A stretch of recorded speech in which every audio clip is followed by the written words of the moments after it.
¿Qué tal, amigos? Los AprendiTips de hoy son acerca de la elaboración de reactivos de opción múltiple. Una vez elaborada la tabla de especificaciones, es posible empezar a hacer los reactivos, que en este caso serán de opción múltiple. Lo primero que hay que hacer es elegir un contenido de nuestra tabla de especificaciones y analizar la evidencia de aprendizaje, el nivel taxonómico, etc., para construir la base del reactivo. La base del reactivo es la situación o problema en que se contextualiza la pregunta.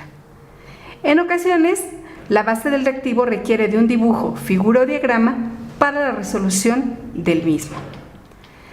Posteriormente, se construye la lista de respuestas posibles u opciones, es decir, se escribe la respuesta correcta y los distractores. Es importante que solo haya una respuesta correcta y que no haya respuestas parcialmente correctas. Los distractores se pueden construir con base en errores comunes que cometen los alumnos o en dificultades que involucra el contenido, ya que al analizar las respuestas que eligen los alumnos, los distractores dan información de qué dificultades están presentando los estudiantes y entonces el profesor puede enfocar su clase a la superación de tales errores o dificultades. A continuación daremos algunas recomendaciones generales en la construcción de este tipo de reactivos. La primera sería: la base del reactivo debe ser clara y lo más breve posible. Hay que evitar hacer cuentitos y usar palabras poco comunes.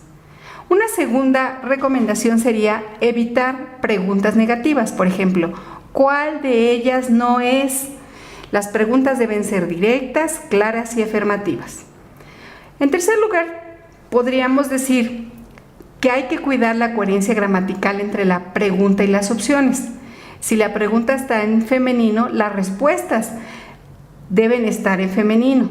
Y si la pregunta está redactada en plural, igualmente las respuestas deben estar redactadas en plural. Hay que verificar que el reactivo pueda ser contestado con la información presentada. Es decir, la base del reactivo debe incluir toda la información para poder contestarlo.